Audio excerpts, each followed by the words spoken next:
Hello, football tribers. How are you guys doing? I hope you've had a wonderful week. I hope you've been enjoying the Olympics. I hope you're enjoying watching or getting all those, results from your respective teams as they continue with their preseason ahead of the start of the new season. Remember, tomorrow, Saturday, the Community Shield is back as Manchester City face off with their Manchester rivals in Manchester United. Premier League winner versus FA Cup winner. Hope you're enjoying all that. Plus the Olympics. Of course, yesterday was a special night for Africa as, 𝐶𝐿 Tobago from Botswana won the 200-meter race. Won that gold, beating, of course, Noah Lyles to the medal. Noah Lyles finished in third. And as soon as he finished that race, it was pronounced that he has COVID. Tobago just went so fast that he gave Noah a cold. So, anyways, I hope you guys are doing well. Today, I want us to look at some of the major transfer stories that have happened, that are bound to happen, that are making the rounds in the news. Plenty of them are there in the press. Of course, lots of deals are being done here and there, but we'll look at some of the hottest news from across the football divide. Barcelona have completed, of course, the signing of Dani Olmo from RB Leipzig. That deal is done. Conor Gallagher to Atletico Madrid is a done deal. And of course, Julian Alvarez to Atletico Madrid is as good as done. Pep Guardiola has already bid his farewell to the Argentine international. And then Tottenham are on the verge of signing Dominic Solanke from AFC Bournemouth for £65 million. Very, very significant fee. That means Bournemouth will be in the market searching for a replacement. And reports have reported that they are interested in signing Arsenal's 𝐷𝐿 𝐘𝐒.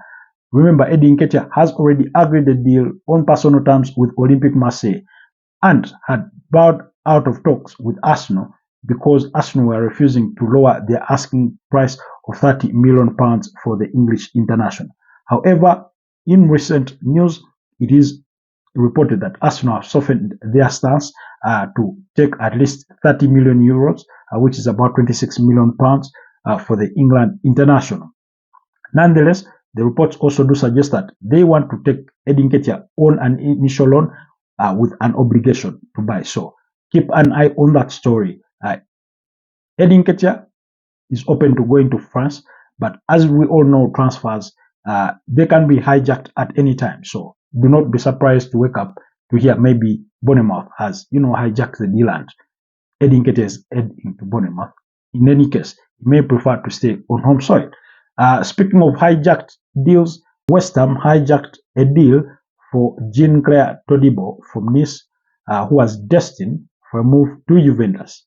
They just swooped in and looked at the player to their side, and very soon they will be completing that move. And it is reported that because of that hijacked move, Juventus are back into contention for Arsenal's Jakub Kiwior. Anyways, away from that, Wilfried Zaha could be destined for a return to Selhurst Park. This could be a loan deal from Galatasaray, where he spent last season. He does fancy a return to the Premier League, so look out on that story. It's close to happening if nothing changes. And then, of course, Chelsea are on the verge of signing Pedro Neto from Wolverhampton Wanderers for €60 million plus €3 million in reported add-ons.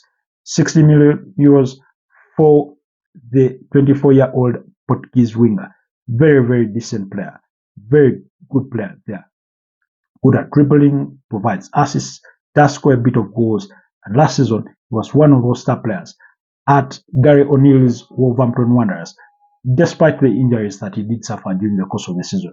And no wonder. Of course, he had been linked with the move to the likes of Arsenal. Manchester City had strong interest, but they did not firm up their interest with the player. So that deal is about to happen. And then, of course, the other deal is Samu Omorodion from Atletico Madrid to Chelsea. That deal is well up in high gear. Could be happening very, very soon. will be on the verge of completion.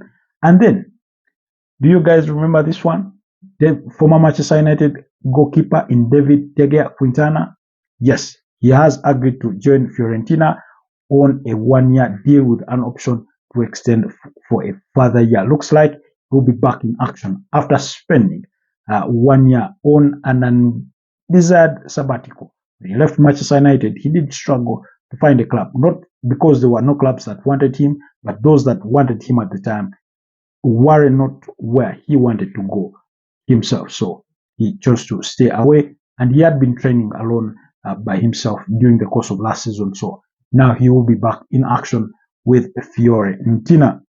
The other deals that are making rounds, of course, Mikel Merino to Arsenal. That one has stalled a bit.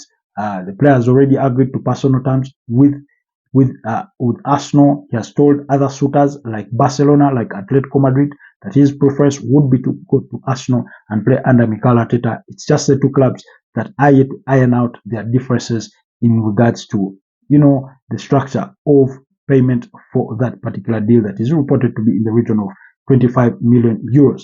Whilst still speaking, Real Sociedad, Martin Zubimendi is being quoted by Liverpool. Now, if you remember, we did discuss Martin Zubimendi earlier on in the summer. Of course, he has been a major interest to a club like Arsenal. It is reported that Mikel Arteta has been closely following him. However, sometime during the course of the summer, it was reported that his preference was to stay in Spain, and therefore, it appeared like Arsenal were not proceeding in terms of firming up their interest in the work of those reports. However, it has emerged that Liverpool do have strong interest in Martin Zubimendi and are making advances to try and sign the player. They are trying to convince the player to join the Reds there.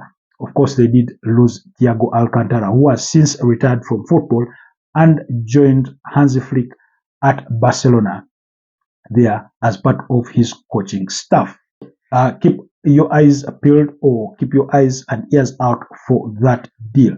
And then the other deal that's key that is being reported is a potential loan move for Arsenal goalkeeper Aaron Ramsdale to Southampton. However, it is also reported that Arsenal are not willing to entertain any deals regarding loan spells for Aaron Ramsdale.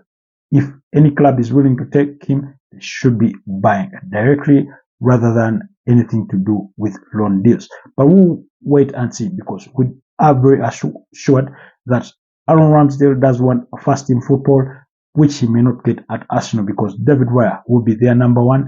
So he could be looking for a move away, but is yet to find the right club. And then Nico Williams, this one has since returned to Atletico Bilbao for pre-season, and he did say he's there to stay. But we can never say never. Anything can happen later on in the transfer window, and things happen. Now, what made complicated any potential deal between clubs that want to sign Nico Williams, clubs like Arsenal, clubs like Barcelona, who are top of that list. Chelsea had very strong interest, as well as Liverpool, and Manchester United has been mentioned in those conversations. Is that Atletico Bilbao want all the money to be paid in one full go. The 50 million euros release clause, a fee or in that region, that they want it wholesomely, because usually what happens is that the player will be, let's say, bought for 100 million pounds for the case of Declan Rice, and that payment is spread over a period of maybe 3 years or 4 years. So depending on what the two clubs agree on. So in this particular case, Atletico Bilbao are saying, if you're taking the player, we want all our money in one lump sum. So that has made those conditions have made the deal a little bit difficult for clubs that would have wanted to sign Nico Williams. Then the other issue was to do with his wages, because it is reported that at Atletico Bilbao, some players are on really high wages because of the manner in which they are signed. Usually they rely on local players or players that have grown up within the area, as opposed to signing players from all over the place. So there's that school of thought. And then the other key news is that Liverpool are interested in signing Newcastle forward Anthony Gordon, very, very good player there. He did join Newcastle from Everton about 2 seasons ago, and now he is being courted by Liverpool. And then Bayer Leverkusen are interested in signing Liverpool defender Joel Matip. So there's also that. So there's plenty of other news that is making the rounds. Of course, Manchester United are still very, very active in the market. Deals for Matthias de Ligt and Mazraoui are sort of dragged on. They've sort of stalled because of the departure of Aaron Wan-Bissaka potentially to West Ham, and that of potentially of Victor Lindelof that have not made headway. So those two deals have equally stalled. Plenty of transfers that are happening, so many that we won't be able to discuss here in the interest of time, but those at least are the key stories from some of your gigantic teams that you need to be following. Otherwise, thank you for always watching. Do not forget to comment, like, and share, and subscribe to the channel if you're new, so that we can continue to grow. Stay blessed and have a wonderful weekend, and continue to enjoy the Olympics.